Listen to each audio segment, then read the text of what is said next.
ایک بادشاہ راستہ بھٹک کر کسی ویرانے میں پہنچ گیا۔ وہاں جھونپڑی تھی۔ اس جھونپڑی میں رہنے والے شخص نے بادشاہ کی بڑی خدمت کی۔ وہ غریب جانتا بھی نہیں تھا کہ یہ بادشاہ ہے۔ مسافر سمجھ کر خدمت کی۔ بادشاہ بہت خوش ہوا۔ جب جانے لگا تو اس نے اپنی انگلی سے انگوٹھی اتاری اور کہا، تم مجھے نہیں جانتے ہو کہ میں بادشاہ ہوں، یہ انگوٹھی اپنے پاس رکھو۔ جب کبھی کوئی ضرورت ہوگی ہمارے محل میں آ جانا، دروازے پر جو دربان ہوگا اسے یہ انگوٹھی دکھا دینا، ہم کسی بھی حالت میں ہوں گے وہ ہم سے ملاقات کرا دے گا۔ بادشاہ چلا گیا۔ کچھ دن کے بعد اس کو کوئی ضرورت پیش آئی تو وہ دیہاتی بڑے میاں محل کے دروازے پر پہنچے۔ کہاں بادشاہ سے ملنا ہے۔ دربان نے اوپر سے نیچے تک دیکھا کہ اس کی کیا اوقات ہے بادشاہ سے ملنے کی۔ کہنے لگا، نہیں مل سکتے، مفلس آدمی ہے۔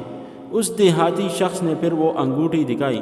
اب جو دربان نے دیکھا تو آنکھیں پھٹی کی پھٹی رہ گئی۔ یہ بادشاہ کی مہر لگانے والی انگوٹھی آپ کے پاس۔ بادشاہ کا حکم تھا کہ یہ انگوٹھی جو لے کر آئے گا، ہم جس حالت میں ہوں اسے ہمارے پاس پہنچا دیا جائے۔ چنانچہ دربان اسے ساتھ لے کر بادشاہ کے خاص کمرے تک گیا۔ دروازہ کھلا ہوا تھا۔ اندر داخل ہوئے۔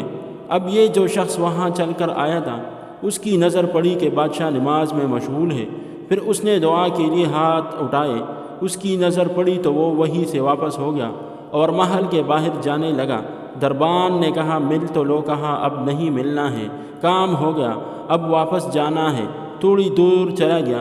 جب بادشاہ فارغ ہو گیا، دربان نے کہا، ایسا ایسا آدمی آیا تھا، یہاں تک آیا پھر واپس جانے لگا۔ بادشاہ نے کہا، فوراً لے کر آؤ، وہ ہمارا محسن ہے۔ واپس لایا گیا۔ بادشاہ نے کہا، آئے ہو تو ملنے تو ہوتے، ایسے کیسے چلے گئے؟ اس نے کہا کہ بادشاہ سلامت، اصل بات یہ ہے کہ آپ نے کہا تھا کہ کوئی ضرورت پیش آئے تو آ جانا، ہم ضرورت پوری کر دیں گے۔ مجھے ضرورت پیش آئی تھی، میں آیا اور آ کر دیکھا کہ آپ بھی کسی سے مانگ رہے ہیں، تو میرے دل میں خیال آیا کہ بادشاہ جس سے مانگ رہا ہے کیوں نہ میں بھی اسی سے مانگ لوں۔